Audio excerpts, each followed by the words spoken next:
Selamat pagi Indonesia. Anda menyaksikan seputar Bali terkini pukul 10 WITA bersama saya Santi Maharani. Sekitar 3.577,70 hektar lahan di Kabupaten Buleleng pada musim tanam dilindungi asuransi usaha tanaman padi atau AUTP. Dengan asuransi tersebut, derita kerugian petani khususnya di Buleleng dapat diminimalisasi.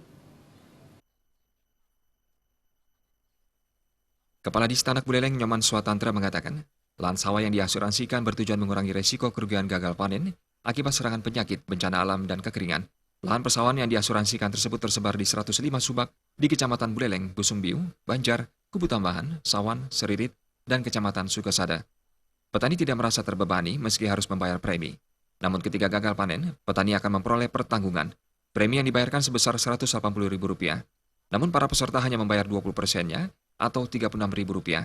Sementara 80% sisanya atau Rp144.000 ditanggung dari bantuan subsidi Kementerian Pertanian RI.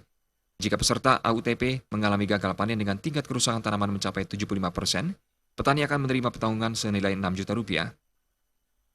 Daftarkan, tinggal nanti kegiatan pelaksanaannya, ya mudah-mudahan dengan kondisi yang ada sekarang, ya jadi para petani yang memiliki lahan, ya, yang rawan terhadap gangguan bencana kekeringan, gangguan banjir, atau bahkan gangguan dari hama dan penyakit, itu sudah mulai menyadari ingin mengikuti asuransi usaha tani padi ini dalam rangka ya memproteksi, menjaga agar kerugian yang ya diperkirakan diderita oleh petani itu bisa ditutupi dengan mendapatkan dana pertanggungan dari asuransi usaha tani padi yang ada tahun 2016 ini.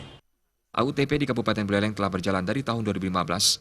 Swatantra menghimbau petani selalu memantau perkembangan tanaman. Jika menemukan kerusakan tanaman, petani segera melaporkannya kepada petugas penyuluh lapangan. Komang Yuda, Bali TV. Kami akan kembali di seputar Bali terkini 1 jam mendatang. Selamat pagi dan sampai jumpa.